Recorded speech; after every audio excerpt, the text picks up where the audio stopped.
Hi everyone, I'm Shannon. I hope you're having a great day. I wanted to come on and talk to you today a little bit about hypnosis. So just to let you know, I am a certified clinical hypnotherapist. And personally, that means that I did about 300 hours of training just for that particular title alone. I've done other trainings that are several hundred hours.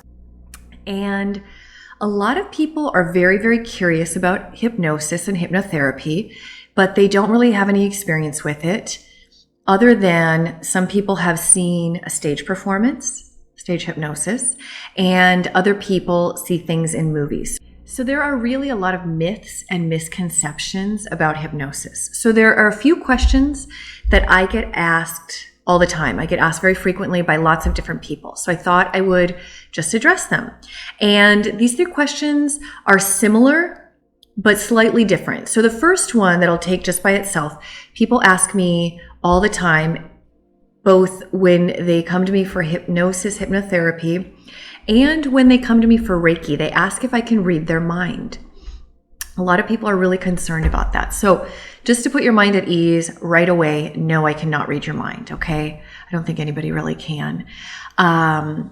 Personally, I don't consider myself psychic, but I get a lot of sort of downloads and information that comes to me or through me during sessions.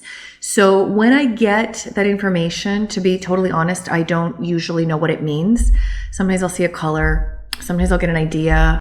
So when I get those intuitive downloads, I just share them with the person that I'm working with. And it generally always resonates with people. They tend to know what the message means. And if I'm working in a group, usually there's one person that says like, oh yes, that message was for me. Sometimes more than one person, but people always know. Just know that I cannot read your mind. You're safe. Your thoughts are private.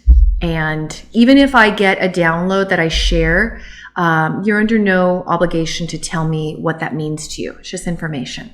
So just to tell you a little story about a client that I had about 5 or 6 years ago, I was doing Reiki with her and her husband had just left. And she was obviously very upset and very anxious about how she was going to pay the bills. And while I was working with her, I got this download about Airbnb.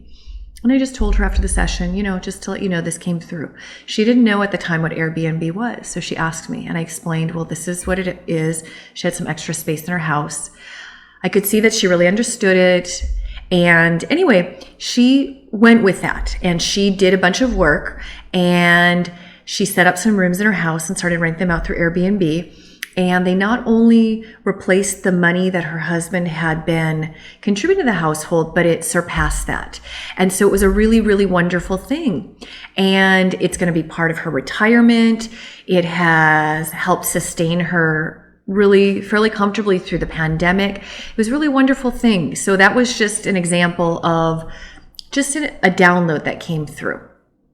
Okay, so then there are another two things that people ask about a lot, and they're very closely related. So I'm going to say both of them, and then I'll sort of answer them together. People ask if I can control their mind, and along those lines, can I make them do something silly, something they don't want to do? Okay, so this comes really strongly from people that have seen stage hypnotism or people that have seen things in movies. There's a Woody Allen movie that I saw some years ago with Woody Allen and Helen Hunt, and they get hypnotized and the hypnotist basically hypnotizes them to steal jewels, and he calls them up several times during the movie and says a word and they just go blank like mummies, and then they mindlessly go and steal jewels, and then afterwards they remember nothing. So that is a total fallacy.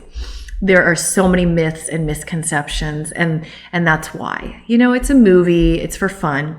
Other people, you may have seen somebody performing on stage, and people go up there and they quack like a duck, they squawk like a chicken, they do silly things, and you feel like, ooh, are you going to make me do things I don't want to do? So the answer to that also is no. I can't control your mind. Nobody can control your mind. So when you go into trance, which is nothing more than a state of deep relaxation, I give what are called post-hypnotic suggestions. And you've probably heard that term before. But what you should understand is that you're always in control of the situation. So there are a couple ways I can explain that.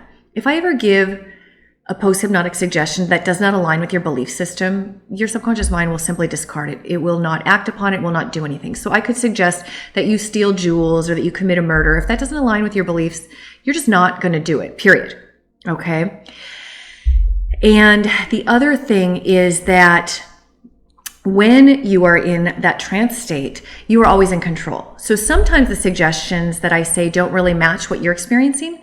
And the other thing is that you can just simply open your eyes at any time that you want, and you come back automatically to your full waking awareness. Okay? So you're always in control. It's a very safe thing to do. And hypnosis can be used for entertainment purposes. It can be used for so much more. It can be used for therapeutic purposes. It can be used to help you find the roots of issues, of problems that you have, and clear that. It can also be used to implant things that you want more of in your life, much more expansiveness. So I hope this helps to answer a few of your questions perhaps, and let me know if this resonates, if you had these questions, if you have any other questions about hypnosis, and I'd love to hear from you. So enjoy the rest of your day.